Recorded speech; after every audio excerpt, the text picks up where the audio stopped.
हरिः ओम। बालारविद्युति मिन्दु किरीटां तुंगकुचानयन त्रययुक्तां स्मेरमुखीं वरदां कुसपासां वृत्तिकरां प्रभजे भुवनेशीं वृत्तिकरां प्रभजे भुवनेशीं वृत्तिकरां प्रभजे भुवनेशीं विद्युदामशमप्रभां मृगपतिं स्कन्धस्थितां भीषणां कन्याभिकरवालकेटविलसां नस्ताविरासेवितां हस्तैश्चक्रगदाशिखेटविशिखां चापं गुणं तर्जनीं बिभ्राणामणिनात्मिकां शशिधरां दुर्गां त्रिनेत्रां भजे दुर्गां त्रिनेत्रां भजे। नवरात्र के तीसरे दिन माँ चंद्र घंटा का पूजन होता है। तृतीयम चंद्र घंटेति।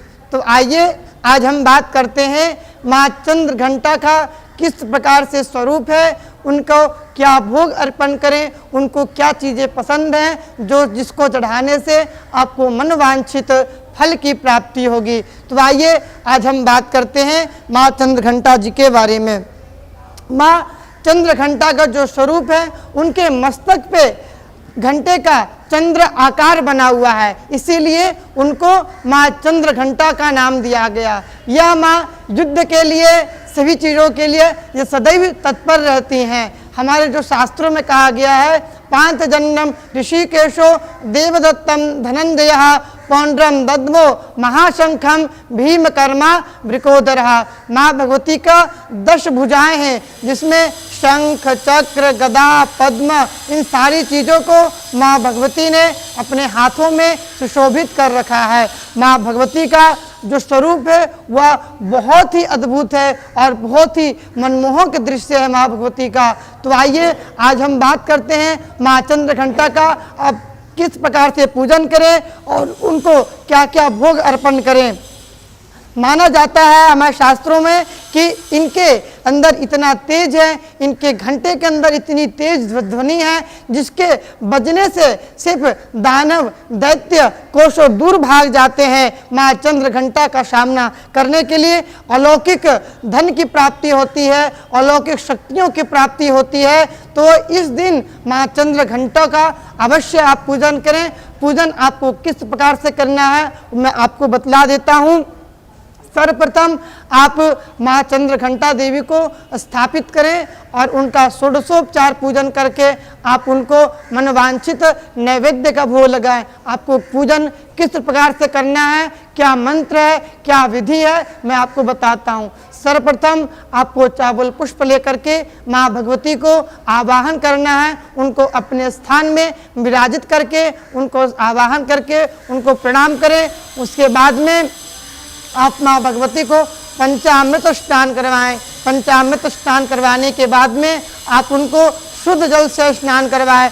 शुद्ध जल स्नान करवाने के पुनः बाद आप उनको वस्त्र धारण करवाएं। वस्त्र में आप माँ भगवती स्वरूपा को इनको लाल रंग की साड़ी अवश्य चढ़ाएं। इनको माँ भगवती चंद्र घंटा को लाल रंग की साड़ी बहुत ही प्रिय है, अति प्रिय है। इसीलिए इस दिन सिंदूर लगाने का भी रिवाज होता है। हमारे शास्त्रों में बताया गया है कि इस दिन माँ भगवती को सिंदूर अर्पण करके और अपने मस्तक पे लगाने के बाद में जो स्त्रियां होती हैं उनके पति को दीर्घ आयु की प्राप्ति होती है। तो इस दिन आप सभी महिलाएं अपने मस्तक पे माँ भगवती को सिंदूर चढ़ा करके अपने मस्तक पर सिंदूर अवश्य लगाएं। ऐसा करने से आपके पति को दीर्घ आयु प्राप्त होगा और उनको सुख शांति समृद्धि की प्राप्ति होगी। इसके बाद में आप माँ भगवती स्वरूपा को अबीर गुलाल चढ़ा करके उसके बाद में आप पुनः शुद्ध जल स्नान करवाने के बाद में उनको माल्यार्पण करें, पुष्प चढ़ाएं। पुष्प चढ़ाने का मंत्र मैं आपको बता देता हूँ। ओम माल्यादीनि सुगंधिनी मालत्यादिनि वै प्रभो मया हृतानि पुष्पानि पूजार्थं प्रतिगृह्यताम्। पुष्प अर्पण करने के बाद में आप पुनः 1 चम्मच जल चढ़ाएं। आप सभी लोगों के मन में एक आशंका हमेशा रहती होगी कि जो पंडित जी जो जल चढ़ावाते हैं वह क्यों चढ़ावाते हैं, तो मैं आपको यहाँ पे जल चढ़ाने का तात्पर्य बतला देता हूँ। किसी भी चीज़ को, अपूर्ण चीज़ को पूर्ण करने की क्षमता अगर किसी में है तो वह जल में है। तो हम माँ भगवती के ऊपर जल चढ़ाने से अगर हमारे सामग्री में किसी भी प्रकार की कोई कमी रह गई हो तो उस जल चढ़ाने से उस चीज़ की पूर्ति हो जाती है।